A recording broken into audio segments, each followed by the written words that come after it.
안녕하세요. 카프카 기반 대규모 데이터 동시성 최적화 리퀘스트 리플라이 패턴 활용 사례 발표를 맡은 발표자 권성준입니다. 네, 먼저 들어가기에 앞서서 세션 제목에서 보신 대로 카프카가 오늘 주제의 핵심 기술인데요.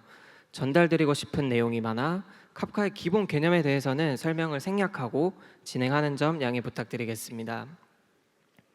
또한 뒤로 갈수록 코드가 조금 많이 나오는데요. 저희가 현재 사용 중이기도 한 자바 스프링을 이용해 카프카를 다룰 것입니다. 자바 스프링은 단지 세션 설명을 위한 기술들로 리퀘스트 리플라이는 특정 기술, 특정 메시지 큐에 한정된 패턴은 아닌 점 유의 부탁드립니다. 이번 세션을 듣고 나면 동시성 이슈를 이렇게도 처리할 수 있겠구나라는 것을 알 수 있게 될 거고요. 또한 요청 응답 통신 방식, 즉 리퀘스트 리플라이에 대한 이해도 하실 수 있게 될 겁니다. 목차는 다음과 같습니다. 도입 배경과 문제 해결 과정에 대해 제가 진행을 하고 이후 다음 발표자이신 성우님께서 스프링과 카프카를 활용한 리퀘스트 리플라이 패턴 구현을 실제 코드와 함께 살펴보겠습니다. 먼저 저희 팀이 무슨 일을 하는지 가볍게 알아볼게요. 저희는 주문 이후의 과정을 담당을 하는데요. 고객이 배민앱에서 주문하는 배민 배달, 비마트 배민 스토어 상품을 고객의 문 앞까지 전달하는 과정의 시스템을 담당하고 있습니다. 즉, 고객이 주문한 음식 상품을 집 앞까지 약속된 시간 내에 배달하기 위한 시스템을 만들어 나가고 있다고 생각해 주시면 될 것 같습니다. 첫 번째는 도입 배경인데요. 특정 소수의 라이더가 지금 특정 지역에서 운행을 하고 있다고 가정을 해보겠습니다. 이때 해당 지역에 갑자기 이렇게 주문이 많이 들어오게 되는데요. 이 경우 소수의 라이더로 증가하는 모든 주문을 처리할 수 없게 됩니다. 이렇게 되면 약속된 시간 내에 맞춰 배달을 받지 못하는 고객이 발생하게 되고, 배달을 받지 못하는 고객들은 내 배달이 왜 안 오지? 라는 의문을 가지게 돼요. 위와 같은 케이스가 증가하게 되면 시스템에서는 주문수 대비 라이더가 부족해 라는 경고를 띄우게 됩니다. 그래서 저희는 이 경고를 해결하고자 주문 유입량 조절이라는 기능을 사용을 하는데요. 이 주문 유입량 조절에 대해 간단히 알아보겠습니다. 보시는 것과 같이 특정 가게가 속천 호수에 위치해 있다고 가정을 해보겠습니다. 그리고 이 가게의 기본 배달 반경이 송파구 일대와 지금 저희가 있는 삼성동까지 뻗어 있다고 가정을 해볼게요. 주문 유입량 조절은 이 기본 배달 반경을 일시적으로 조절하는 방식으로 동작하는데요. 보시는 것과 같이 반경을 축소하신 것을 볼 수 있습니다. 그럼 이제 기존 배달 반경과 축소된 배달 반경 사이에 위치한 고객들은 해당 가게에 대해서 주문을 할 수 없게 되고요.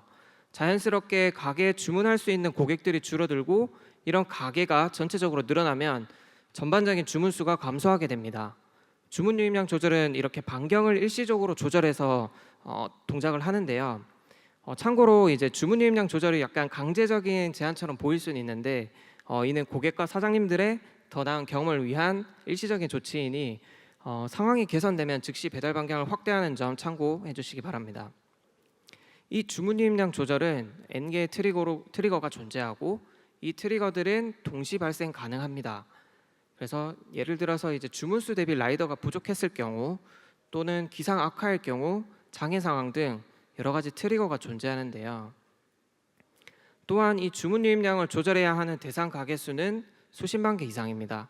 그래서 이 앞에서 보았던 N개의 트리거와 가게 수십만 개를 곱하면 수백만 개의 변경 사항이 실시간으로 발생할 수 있습니다.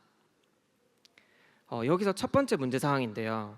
이 N개의 트리거로 수십만 개의 가게가 동시에 변경되었을 경우입니다. 여기서 말하는 동시에 변경되면의 뜻은 여러 프로세스가 데이터베이스의 같은 컬럼을 동시에 변경하게 되면이라는 뜻입니다. 보시는 것과 같이 트리거 1, 2, 3이 같은 컬럼을 수정하는 것을 의미하고요. 그러면 다시 이제 N개의 트리거로 수십만 개의 가게가 동시에 변경되면 어떻게 될까요? 저희는 MySQL을 쓰고 있는데 특정 시퀀스에 의해서 데드락이나 락웨이트 타임아웃 같은 에러가 발생을 했었습니다. 그래서 저희는 이걸 해결하고자 비관락, 락갈락 등의 DB락이나 레디스를 이용한 분산 락으로 락을 통해서 이제 문제를 해결해야 되나라는 고민에 빠졌었는데요. 여기서 또 하나의 문제가 더 있었습니다. 이 순서 보장에 관련된 것인데요. 주문 유입량 조절은 순서가 중요했어요. 예를 들어서 모종의 이유로 시스템 장애가 발생했다고 가정을 해보겠습니다. 근데 장애 상황 직전에 라이더 부족 트리거로 동시에 주문 유입량 조절이 발생하게 되었는데요. 이때 순서는 라이더 부족으로 인한 주문 유입량 조절이 먼저고, 그 다음 시스템 장애 감지로 인한 주문 유입량 조절이 실행되었다고 가정해 보겠습니다. 보시는 바와 같이 1번과 2번의 반경이 다른데요. 장애 상황의 경우 현재 시스템이 정상 동작할 수 없으므로 최대한 주문 유입을 최소화해야 할 거예요. 그래서 1번보다 조금 더 좁은 반경인 2번으로 주문 유입량 조절을 하게 됩니다. 그래서 저희는 당연히 순서대로 이제 라이더 부족으로 인한 조절이 실행되고, 이어서 시스템 장애로 인한 조절이 실행될 것이라고 기대를 했습니다. 그리고 시스템 장애로 인한 조절이 최종 적용되는 것이죠. 근데 만약에 순서가 바뀌어서 실행되면 어떻게 될까요? 저희가 다음과 같은 상황을 기대했습니다. 즉 2번이 실행되길 기대한 것이죠. 근데 실제 실행 결과 더 넓은 반경인 1번으로 실행되게 되면 시스템 장애 상황임에도 불구하고 처리할 수 없는 주문을 계속 받아들이게 됩니다. 이 경우에는 이제 주문 유입 조절에 실패하게 돼서 처리할 수 없는 배달들이 계속 쌓여가고요. 결론적으로는 고객의 경험을 훼손시키는 결과를 초래할 것입니다. 보시는 것과 같이 이제 주문 유입량 조절은 순서가 보장이 되어야 하는데요. 이를 해결하기 위해서 분산락을 만약에 이용한다면 분산락으로 단순히 락을 걸었을 때 정확한 순서 보장이 가능할까라는 의문이 들었습니다. 왜냐하면 분산락은 동시성이 증가할수록 락 획득의 경합이 심화되고 요청의 순서 보장이 복잡해지기 때문입니다. 순서를 보장하는 방법은 있을 건데요. 다만 그것을 해결하는 방법은 꽤 복잡할 것입니다. 세 번째 문제 상황인데요. 주문 유입량 조절이 성공했는지 아니면 실패했는지 저희는 결과가 필요했습니다.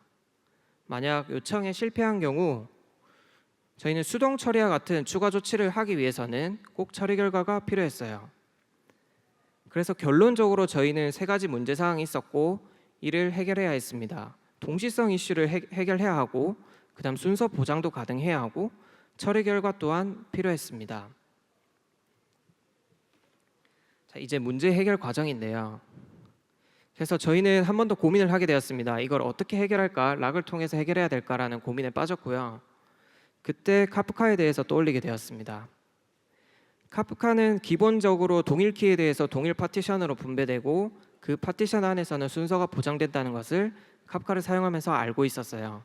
그래서 예를 들어 A라는 키를 가진 가게의 수정사항은 항상 파티션 0번으로 분배가 되고 그 안에서는 순서가 지켜진다는 것을 알고 있었습니다.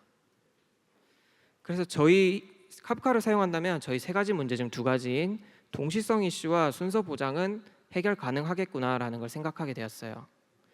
그러면 카프카를 이용한다면 처리 결과는 어떻게 받아보지? 라는 고민에 빠졌습니다. 그때 엔터프라이즈 인테그레이션 패턴에 리퀘스트 리플라이 패턴이라는 것을 알게 되었어요. 엔터프라이즈 인테그레이션 패턴은 엔터프라이즈 시스템 통합 시에 발생하는 일반적인 문제들에 대한 표준 해결책을 패턴화한 것입니다. 기업 통합 패턴이라는 번역서도 있으니 참고해 보시면 좋을 것 같아요. 이 리퀘스트 리플라이 패턴에 대해서 조금 한 번 더 깊게 알아보면, 요청자가 요청 메시지를 요청 채널로 보내면 응답자는 그 채널을 수신해서 응답 메시지를 만들고요. 그리고 응답 채널로 보내게 되면 결론적으로 요청자는 요청에 대한 결과를 응답 채널로부터 받아볼 수 있는 구조입니다. 그래서 저희는 이 해결책으로 리퀘스트 리플라이 패턴과 카프카를 결합하면 우리의 문제를 해결할 수 있겠구나라는 생각이 들었어요. 그리고 스프링에서도 이제 리퀘스트 리플라이 메시지로 리플라잉 카프카 템플릿이라는 클래스를 제공을 해주고 있었습니다. 그래서 저희는 이 리플라잉 카프카 템플릿에 대해서 POC를 진행을 해왔고요. 결론적으로 저희의 문제를 리플라잉 카프카 템플릿을 통해서 해결할 수 있는 것을 확인하였습니다. 그래서 최초에 저희의 동시성 이슈를 해결하기 위해서 분산락 사용을 고민을 했었기에 이제 분산락과 리퀘스트 리플라이를 마지막으로 비교를 해보면서 지금 이 기술이 우리한테 정말 문제 상황에 적합한 기술인지 한 번 더 검토를 해보았습니다. 첫 번째는 동기 방식인데요. 분산락은 동기적 접근 방식을 제공하고 리퀘스트 리플라이는 비동기적인 접근 방식을 제공합니다. 동기적 접근 방식 분산락에 대한 간단한 예시인데요. 레디슨을 이용해서 간단하게 락을 거는 코드인데 여기서 트라이 락을 하고 오퍼레이션을 수정하고 그 다음에 락을 해제하는 데까지 순서대로 동기적으로 처리가 되는 것을 볼 수 있습니다. 반면에 이 메소드는 리퀘스트 리플라이 패턴의 비동기적인 특성을 잘 보여주는 예시인데요. 컴플리터블 퓨처를 활용해서 카프카로 메시지를 전송을 하고 응답을 비동기로 처리하는 방식입니다. 응답을 기다리는 동안 블로킹이 되지 않아서 다른 작업을 수행할 수 있죠. 두 번째는 확장성인데요. 분산락은 제한된 확장성, 리퀘스트 리플라이는 조금 더 높은 확장성을 제공합니다. 분산락은 동시 접근이 증가할수록 락에 대한 경합이 좀 심해지고요. 또한 락을 얻기 위한 대기 시간이 길어질 수 있습니다. 그리고 레디스 서버 자체의 성능이 병목이 될 수도 있고요. 반면에 리퀘스트 리플라이 같은 경우 저희가 카프카를 사용했고 카프카는 브로커와 파티션 수를 늘려서 수평적으로 확장이 가능하고요. 컨슈머 그룹을 통해서 병렬 처리도 가능합니다. 세 번째는 복잡성인데요. 분산락은 상대적으로 구현이 단순하고 리퀘스트 리플라이는 조금 더 복잡한 아키텍처가 필요합니다. 분산락은 이제 레디스를 이용해 락을 걸고 해제하는 일반적인 사용 예시인데 많이 익숙한 방법으로 크게 복잡함이 없는 구조입니다. 반면에 리퀘스트 리플라이 같은 경우 메시지 브로커, 프로듀서, 컨슈머 등의 여러 컴포넌트에 대한 이해가 필요하고 요청 응답 관련 코드 작성도 필요합니다. 메시지 기반 프로그래밍에 대한 이해도 필요하고요. 순서 처리도 이제 리퀘스트 리플라이는 카프카를 사용한다면 큰 노력 없이 순서 처리가 가능하다는 것을 확인하였어요. 그래서 결론적으로 비동기적 접근이 가능하고 높은 확장성을 제공하며 순서 처리도 간편한 리퀘스트 리플라이를 저희는 사용하기로 결정을 했습니다. 안녕하세요. 다음 발표자 임성호입니다. 저는 앞서 설명드린 이 리퀘스트 리플라잉 메시지 패턴을 저희가 스프링 카프카를 이용해서 실전에 적용한 방법에 대해서 설명드려 보겠습니다. 먼저 리퀘스트 리플라잉 메시지 패턴을 다시 한번 짚어보겠습니다. 여기서는 세 가지 중요한 컴포넌트가 있는데요. 먼저 요청을 만들고 요청에 대한 응답을 수신하는 리퀘스터가 있습니다. 그리고 요청과 응답을 전달하는 리퀘스트 채널, 리플라이 채널이 있습니다. 마지막으로 요청을 구독하고 요청에 대한 응답을 생성하는 리플라이어가 있습니다. 저희는 이 구조를 스프링 카프카를 이용해서 다음과 같이 구성해 보았는데요. 리플라잉 카프카 템플릿, 카프카 브로커, 그리고 컨슈머 그룹으로 구성을 해보았습니다. 여기서 리플라잉 카프카 템플릿은 요청을 발행하고 요청에 대한 응답을 수신하는 역할을 담당해서 리퀘스터 역할을 담당합니다. 카프카 브로커는 이제 리퀘스트 토픽과 리플라이 토픽을 제공을 하고 요청을 전달하고 응답을 전달하는 이런 역할을 담당하고 있어서 리퀘스트 채널, 리플라이 채널의 역할을 담당합니다. 마지막으로 컨슈머 그룹은 리퀘스트 토픽을 구독한 후에 이 요청에 대한 응답을 만들어서 리플라이 토픽에 전달하는 리플라이어 역할을 담당하고 있습니다. 지금 보시는 구조를 바탕으로 저희가 어떻게 구현하였는지에 대해서 설명드려 보도록 하겠습니다. 설명 순서는 메시지 흐름과 동일하게 설명드리도록 하겠습니다. 첫 번째로 요청 메시지 전송하기에 대해서 설명해 보겠습니다. 저희는 카프카를 활용해서 메시지를 발행해 보았는데요. 카프카를 이용해서 메시지를 발행할 때 다음과 같은 구조를 기본적으로 사용합니다. 카프카 프로듀서가 브로커에 있는 토픽에 메시지를 발행합니다. 그럼 해당 메시지를 구독하는 컨슈머 그룹을 구현하게 됩니다. 저희는 스프링 카프카를 이용하였고 스프링 카프카를 이용하게 된다면 카프카 템플릿이라는 클래스를 제공받아서 조금 더 쉽게 메시지 발행 구조를 구현할 수 있습니다. 저희는 여기서 리퀘스트 리플라잉 메시지 패턴을 구현하기 위해서 리플라인 카프카 템플릿을 도입했는데요. 저희는 이것을 처음 사용해 보았기 때문에 이 리플라인 카프카 템플릿이 어떻게 동작하는지에 대해서 조금 더 자세하게 살펴보았습니다. 리플라인 카프카 템플릿은 메시지를 전송하고 전송한 메시지에 대한 응답을 수신하는 이런 역할을 담당하고 있습니다. 리플라인 카프카 템플릿 내부에는 카프카 프로듀서와 리플라이 컨테이너가 있는데요. 여기서 카프카 프로듀서가 메시지 전송을 담당합니다. 그리고 리플라이 컨테이너는 전송한 메시지에 대한 응답을 수신하고 있습니다. 저희는 이것을 카프카 템플릿과 비교를 해보았는데요. 카프카 템플릿은 지금 보시는 것처럼 카프카 프로듀서만 가지고 있습니다. 그래서 이 클래스는 메시지를 단방향으로 전송만 담당하게 됩니다. 카프카 템플릿을 이용해서 메시지 발행 구조를 보면은 카프카 브로커에 있는 특정 토픽으로 단방향 메시지 전송만 담당하게 됩니다. 지금 보시는 코드는 스프링 카프카 라이브러리에서 제공하는 카프카 템플릿의 샌드 코드인데요. 즉 이 부분을 보면은 메시지를 발행하는 샌드만 제공하고 있습니다. 반면에 리플라인 카프카 템플릿은 이제 리시브하는 과정이 추가되었는데요. 이제 리플라이 컨테이너가 있어서 전송한 메시지에 대한 응답을 수신해야 합니다. 그래서 이 라이브러리 코드를 보면은 이제 리시브 과정이 추가된 이러한 인터페이스를 제공받을 수 있습니다. 지금까지 설명드린 내용을 정리해 보면 저희는 카프카 템플릿과 리플라인 카프카 템플릿을 먼저 비교해 보았고요. 카프카 템플릿은 카프카 브로커로 메시지를 단방향으로 전송합니다. 리플라인 카프카 템플릿은 카프카 브로커로 메시지를 요청을 보낸 후에 이 요청에 대한 응답을 수신하는 역할까지 담당합니다. 이렇게 저희는 메시지를 발행할 것을 결정을 했으니 어떤 요청 구조를 결정할지 이것에 대해서 생각해 보았습니다. 지금 보시는 리퀘스트 인터페이스는 저희가 정의한 요청인데요.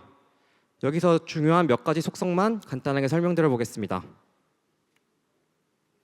먼저 아이디를 지정해서 요청 식별자를 만들어 주었습니다.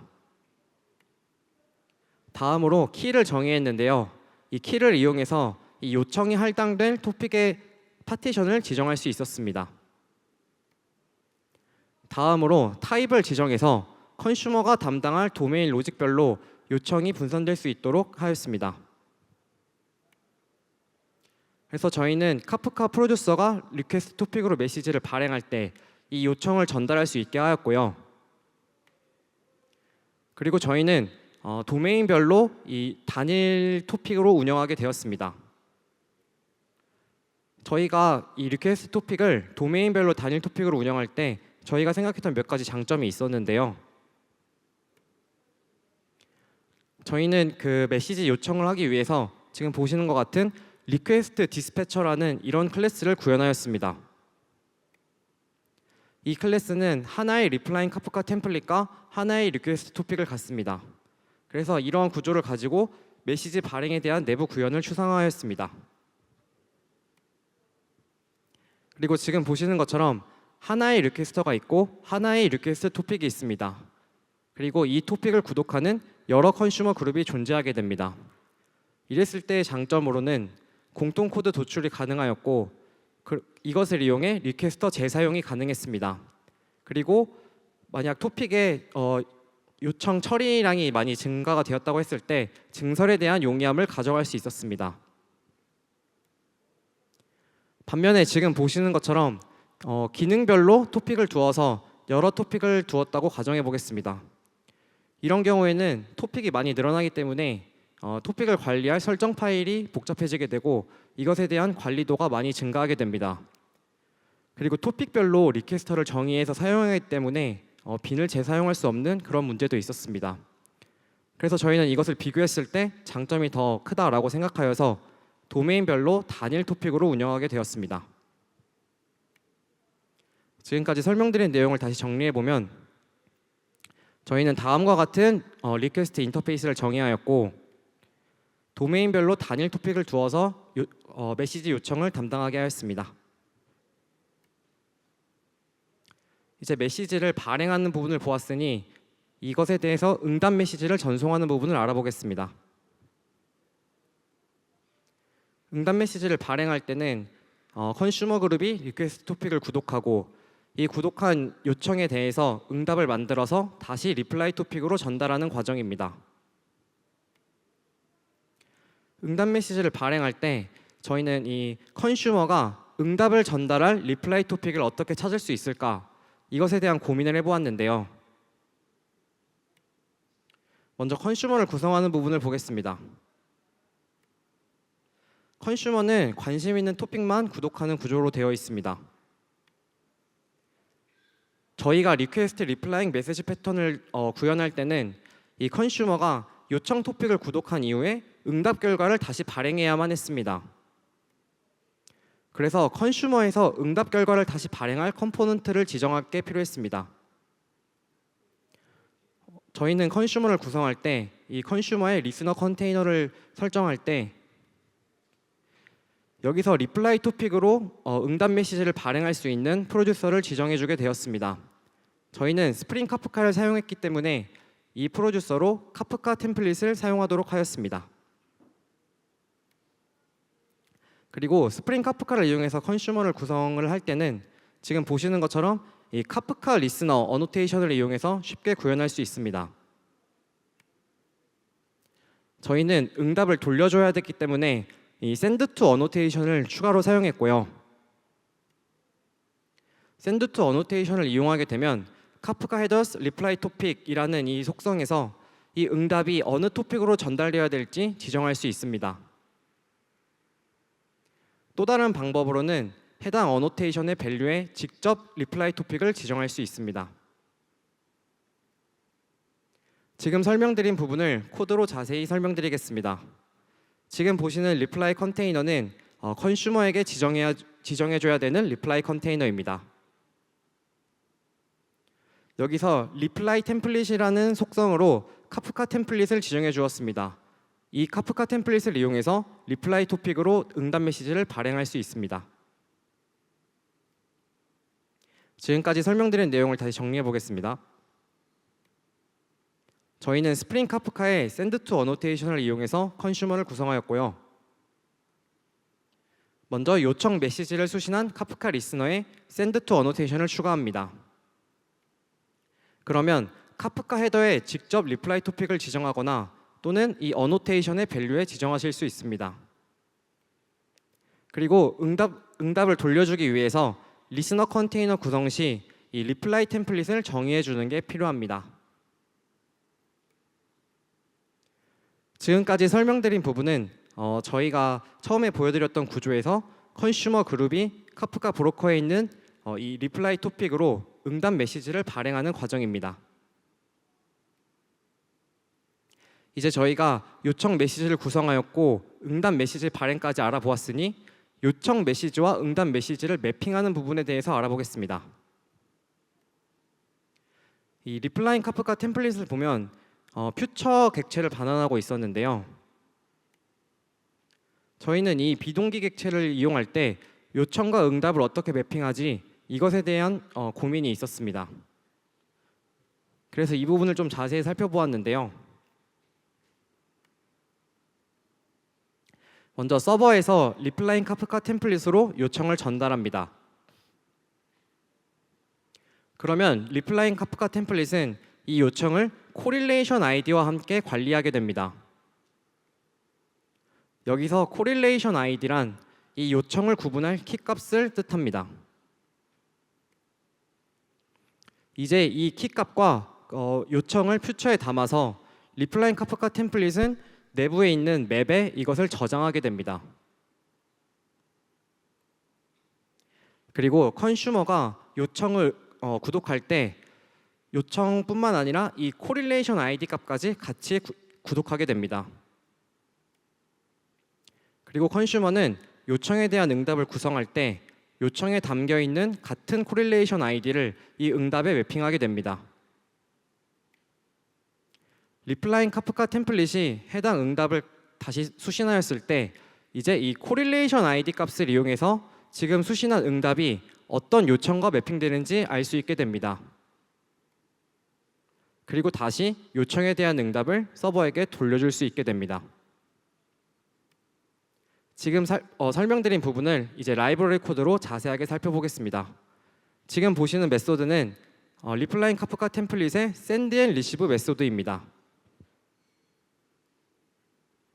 먼저 처음으로 이제 이 요청에 대한 코릴레이션 아이디를 생성하는 부분입니다. 이 코릴레이션 아이디를 이용해서 내부에 있는 퓨처스라는 맵에다가 이 코릴레이션 아이디와 요청을 담게 됩니다. 그리고 퓨처를 실행하면서 마무리되게 됩니다. 지금까지 설명드린 내용을 정리해 보겠습니다. 리플라잉 카프카 템플릿이 응답 메시지에 대한 요청 메시지를 찾을 때 코릴레이션 아이디를 이용해서 매핑 관계를 찾게 됩니다. 요청 메시지별로 코릴레이션 아이디 퓨처 형식으로 내부에 있는 맵에 보관을 하게 되고요. 응답 메시지에 포함된 코릴레이션 아이디로 매핑되는 요청을 찾게 됩니다. 지금 설명드린 부분은 리플라잉 카프카 템플릿 내부에서 요청과 응답을 매핑하는 구조였습니다.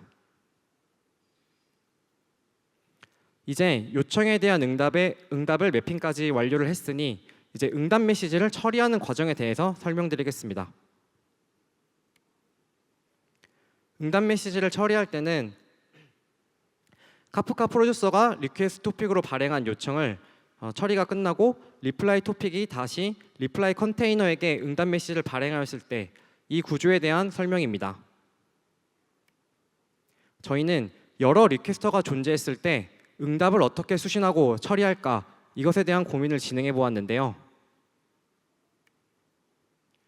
지금 보시는 구조처럼 여러 인스턴스가 있어 여러 리퀘스터가 존재하는 경우입니다. 그리고 카프카 브로커의 리플라이 토픽을 보시면 저희는 리플라이 토픽도 도메인별로 단일 토픽으로 운영하였는데요. 앞서서 설명드렸던 리퀘스트 토픽을 단일 토픽으로 운영하였던 그 장점에 의해서 리플라이 토픽도 단일 토픽으로 운영하게 되었습니다. 먼저 리퀘스터 A에서 요청을 발행하는 경우를 보겠습니다. 해당 요청을 리퀘스트 토픽으로 발행을 하게 되고요. 내부에 있는 맵에 요청을 저장하게 됩니다. 컨슈머는 해당 요청을 구독해서 이 요청에 대한 응답을 만들게 되고 이 응답을 다시 리플라이 토픽으로 전달해 주게 됩니다. 저희는 이랬을 때 어떻게 요청을 보낸 리퀘스터에 이 응답을 돌려줄 수 있을까 이것에 대한 고민을 해보았고 여러 해결책을 떠올려 봤습니다. 먼저 첫 번째로 특정 파티션을 지정해서 응답을 전달하는 경우입니다. 하지만 이러한 경우에 응답을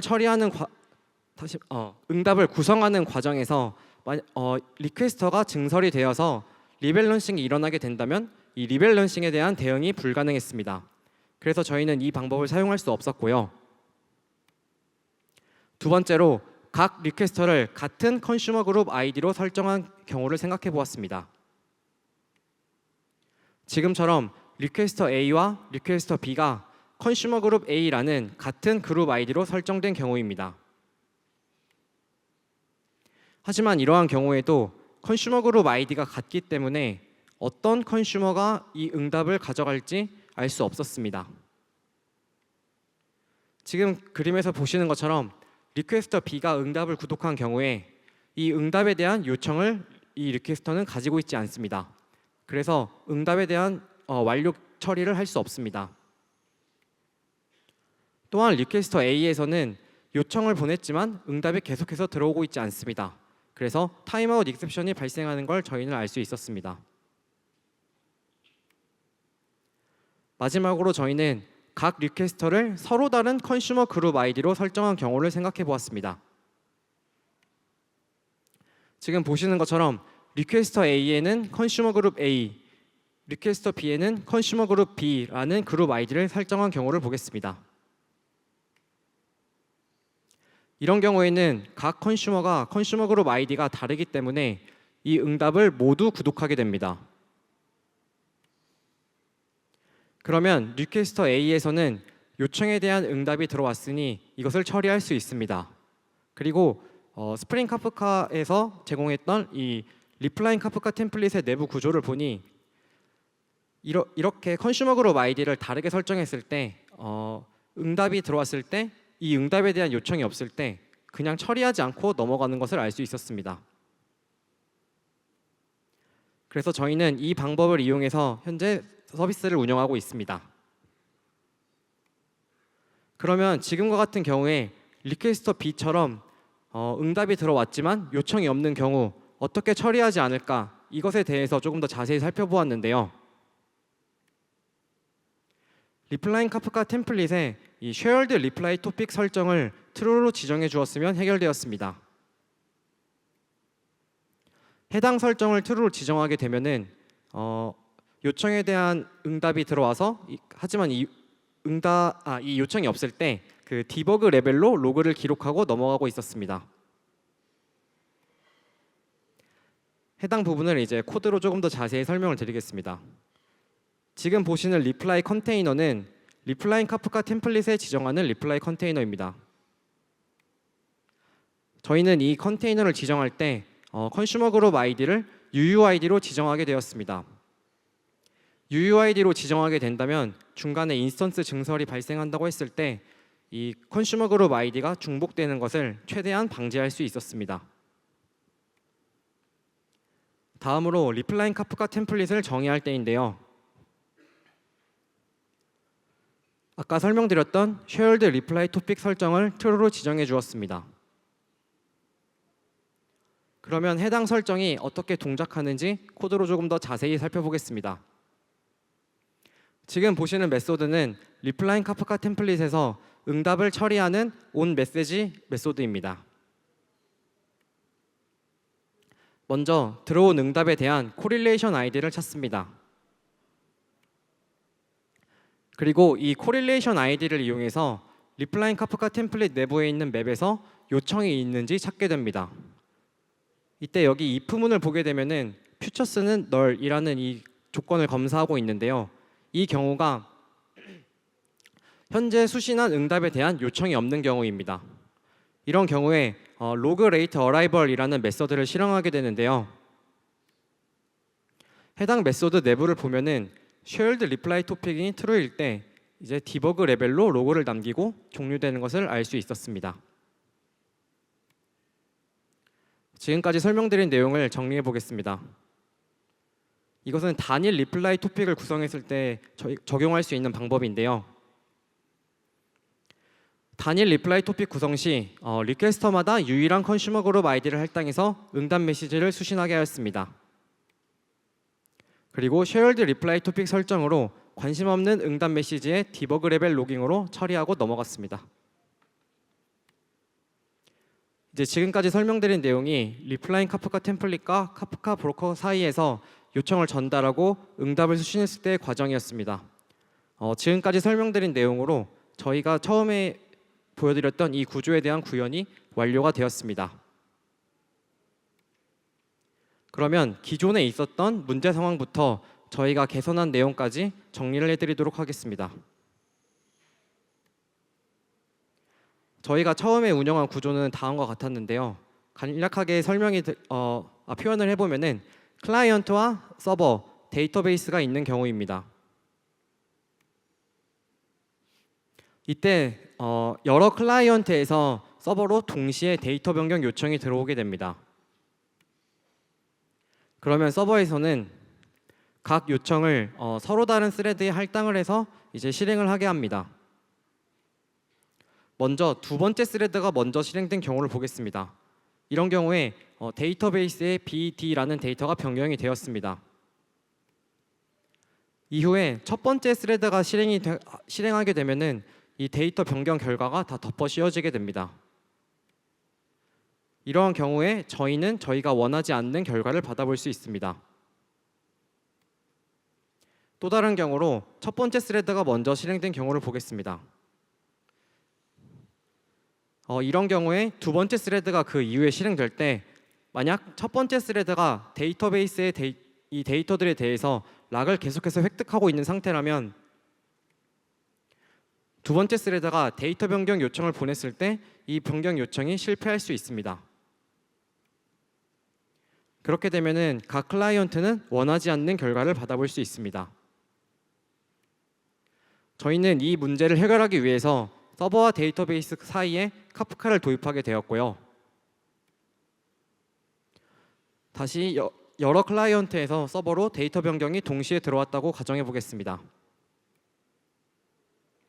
이러한 경우에 서버는 각 스레드로 이 요청을 할당하게 되고 이제 리퀘스트 토픽으로 이 데이터 변경 요청을 전달하게 됩니다. 그러면 지금 보시는 것처럼 컨슈머가 각 파티션별로 이 요청을 구독하게 되고 컨슈머는 요청을 수신한 이 순서대로 데이터 변경을 수행하게 됩니다. 그리고 지금 보시는 것처럼 이 응답 결과를 다시 리플라이 토픽으로 전달해 주게 됩니다.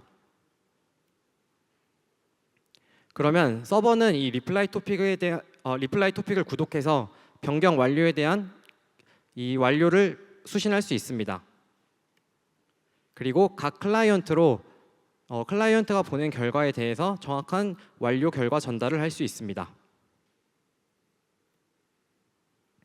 저희가 처음에 맞이했던 문제 상황은 수십만 건의 대규모 데이터가 N개의 트리거로 동시에 변경이 가능한 상황이었습니다.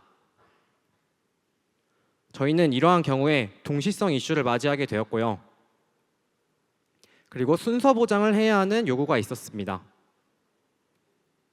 저희는 이것을 카프카로 해결해 보도록 하였고요. 그리고 처리 결과가 필요한 경우가 있었습니다. 저희는 요청에 대한 응답으로 성공 여부를 알고 싶은 요구사항이 있었고요.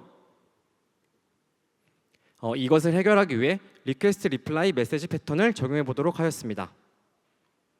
만약 여러분들이 저희가 맞이한 이런 비슷한 문제 상황을 겪으셨을 때 저희가 제안드렸던 이 방법을 한번 떠올려서 적용해 보셔도 좋을 것 같습니다. 그럼 발표 마치도록 하겠습니다. 감사합니다.